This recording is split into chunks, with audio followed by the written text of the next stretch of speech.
Hello बच्चों, आप सभी का हमारे यूट्यूब चैनल आइडियल देव क्लासेस में स्वागत है। बच्चों, आज हम आपके लिए एडगेट अभ्यास पुस्तिका के अंतर्गत जो आपके लिए कौन सा विषय सहायक वाचन लेके आए, जो भाषा भारती के अंतर्गत आता है विषय सहायक वाचन, उस किस कक्षा के लिए? कक्षा 8वीं के लिए। तो चलिए देखते हैं सहायक वाचन का खंड एक के आपको कौन कौन से पाठ बताएंगे वो बताएंगे। ये वर्ष 2024-25 के लिए है और इस पुस्तक को मध्य प्रदेश राज्य शिक्षा केंद्र भोपाल द्वारा बनाया गया है। और बच्चों, आपको बता दें कि इसके पहले एडगेट अभ्यास पुस्तिका में सहायक वाचन नहीं जोड़ी गई थी। इस वर्ष आपको सहायक वाचन के पाठों को जोड़ दिया है। तो चलिए देखते हैं सहायक वाचन खंड 1। इसमें आज हम इस वीडियो के माध्यम से आपको अध्याय 1, अध्याय 2, अध्याय 3 और अध्याय 4, जो आपके 4 अध्याय, चारों अध्यायों के प्रश्न के उत्तर बताएंगे। अध्याय 1 में क्या है आपका? पाषाण काल से ताम्रकाल तक। अध्याय 2 में क्या है? वैदिक काल में मध्य प्रदेश। और अध्याय 3 है आपका महाजनपद काल से शुंग और सातवाहन काल। और अध्याय 4 है गुप्त काल। ये चारों पाठों को आपको इस वीडियो के माध्यम से बताएंगे। तो चलिए, अध्याय 1 क्या है आपका? पाषाण काल से ताम्रकाल तक। इसके बहुविकल्पी प्रश्न है। प्रश्न नंबर 1। प्रश्न नंबर 1 क्या कह रहा है? प्रागैतिहासिक काल। प्रागैतिहासिक शब्द काल के लिए प्रयुक्त होता है। ए नंबर पाषाण काल के लिए, बी नंबर ताम्र पाषाण काल के लिए, सी नंबर वैदिक काल के लिए और डी नंबर गुप्त काल के लिए। तो इसका सही आंसर आ जाएगा आपका ए नंबर पाषाण काल के लिए। तो आपका प्रश्न नंबर 1 का उत्तर क्या होगा? पाषाण काल के लिए। नेक्स्ट अगला प्रश्न है आपका प्रश्न नंबर 2। इसमें दिया आपको रिक्त स्थान की पूर्ति कीजिए। मनुष्य ने सर्वप्रथम खालिस्तान धातु का उपयोग किया। यहाँ पे आपको 2 धातु के नाम दिए हैं, एक तांबा दिया, एक लोहा।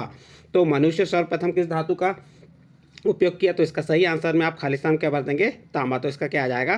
तांबा। इसके बाद चलिए नेक्स्ट अगला प्रश्न है आपका प्रश्न नंबर 3। ये अति लघु उत्तरीय प्रश्न है। प्रश्न नंबर 3 क्या कह रहा है? विश्व के सबसे बड़े शैल चित्र समूह कहाँ पर स्थित हैं? प्रश्न क्या है? विश्व के सबसे बड़े शैल चित्र समूह कहाँ पर स्थित हैं? तो आप उत्तर बता देंगे। विश्व के सबसे बड़े शैल चित्र समूह मध्य प्रदेश में स्थित हैं। शैल चित्रों को लेकर मध्य प्रदेश की गिनती विश्व स्तर पर है। ये आपका प्रश्न नंबर 3 का उत्तर हुआ। इसके बाद आपका प्रश्न नंबर 4 है। ये लघु उत्तरीय प्रश्न है। क्या है प्रश्न नंबर 4? ताम्र पाषाण काल में मानव के क्रियाकलापों में क्या परिवर्तन दिखाई दिए? लिखिए। तो उत्तर देखिए, ताम्र पाषाण काल में मानव के क्रियाकलापों में बहुत परिवर्तन दिखाई पड़ते हैं। इस समय मानव पक्के मकान बनाने के लिए ईंटों का निर्माण, उद्योग धंधे और व्यापार, धर्म के प्रति आस्था, नृत्य, संगीत, पूजा व प्रार्थना आदि परिवर्तन दिखाई दिए। इस प्रकार से आपका ये प्रश्न नंबर 4 कंप्लीट हुआ। इस प्रश्न के साथ ही जो आपका अध्याय 1 था, अध्याय 1 में क्या था? पाषाण काल से ताम्रकाल तक के जो 4 प्रश्न दिए हैं वह प्रश्नों का उत्तर कंप्लीट हुए। इसके बाद आपका अध्याय 2 चालू होता है। अध्याय 2 में क्या दिया हुआ है? वैदिक काल में मध्य प्रदेश। अध्याय 2 क्या है आपका? वैदिक काल में मध्य प्रदेश। बहुविकल्पी प्रश्न। प्रश्न नंबर 1, उत्तर वैदिक काल में किस वेद की रचना हुई? तो बच्चों, ये प्रश्न थोड़ा सा मुझे कंफ्यूज कर रहा था, इसलिए मैंने यहाँ पे इस प्रश्न को बताया। उत्तर वैदिक काल में किस वेद की रचना नहीं हुई? क्योंकि यहाँ पे देखो, यजुर्वेद, सामवेद और अर्थवेद, इन तीनों की उत्तर वैदिक काल में क्या हुई? रचना हुई थी, और यजुर्वेद की नहीं हुई थी। तो ये 3 उत्तर तो एक साथ नहीं बताएंगे। तो इसलिए एक प्रश्न हो सकता है, उत्तर वैदिक काल में किस वेद की रचना नहीं हुई? तो आपका आंसर हो जाएगा ए नंबर ऋग्वेद। कितने वेद होते हैं? 4 वेद होते हैं। सबसे पुराना वेद कौन सा है आपका? ऋग्वेद है। और नेक्स्ट प्रश्न है आपका प्रश्न नंबर 2, रिक्त स्थानों की पूर्ति कीजिए। भारत की अनादि नगरी खालिस्तान को माना जाता है। उज्जैनी, चित्रकूट। बताइए यहाँ से दोनों में से आंसर क्या होगा? तो इसका उत्तर हो जाएगा उज्जैनी। भारत की अनादि नगरी उज्जैनी को माना जाता है। यह आपका प्रश्न नंबर 2 कंप्लीट हुआ। इसके बाद आपका अति लघु उत्तरीय प्रश्न है। प्रश्न नंबर 3, दंडकारण्य क्षेत्र कहाँ से कहाँ तक फैला है? तो आप बता देंगे। दंडकारण्य क्षेत्र चित्रकूट से बस्तर, चित्रकूट यानी कहाँ पे? मध्य प्रदेश। चित्रकूट मध्य प्रदेश से बस्तर वर्तमान छत्तीसगढ़ तक फैला था। अगला प्रश्न है आपका प्रश्न नंबर 4, महाभारत काल और चैदी राज्य का क्या संबंध था? लिखिए। महाभारत काल में ही चैदी राज्य का उल्लेख आया है, जिसका विस्तार पश्चिम में बेतवा और उत्तर में यमुना नदी तक था। यह आपका प्रश्न नंबर 4 का उत्तर कंप्लीट हुआ।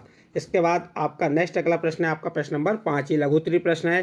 पुराण में उज्जैनी को किन किन नामों से जाना जाता है? तो आप उत्तर बताएंगे।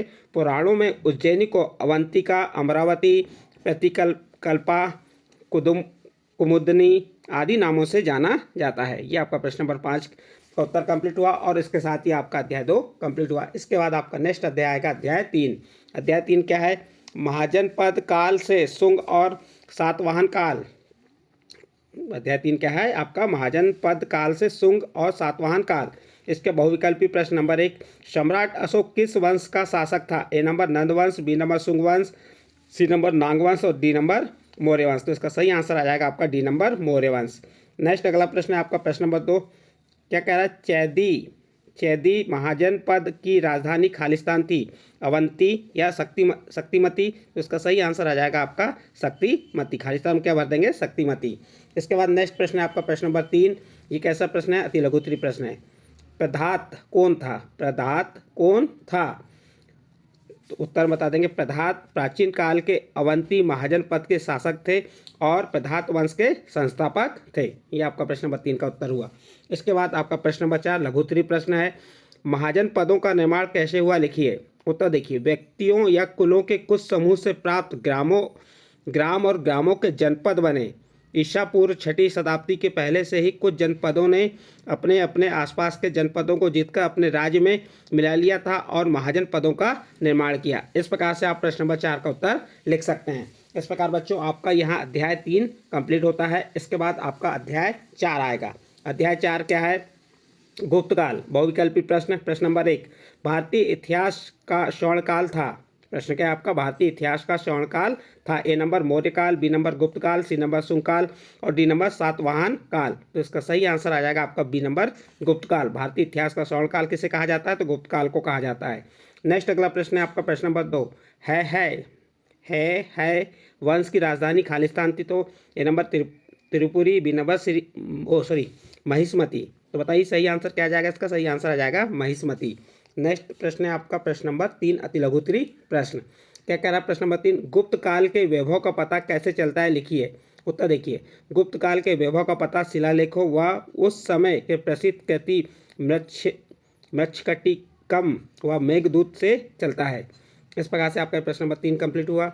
इसके बाद आपका लघु उत्तरीय प्रश्न प्रश्न नंबर 4 है। गुप्त काल को भारतीय इतिहास का स्वर्ण युग क्यों कहा जाता है? तो उत्तर देखिए। गुप्त काल में भारतीय संस्कृति का प्रचार प्रसार से लेकर साहित्य कला, स्थापत्य कला, मूर्ति कला, चित्रकला तथा विज्ञान के क्षेत्रों में भी काफ़ी उन्नति हुई है, जिसके कारण गुप्त काल को भारतीय इतिहास का स्वर्ण युग कहा जाता है।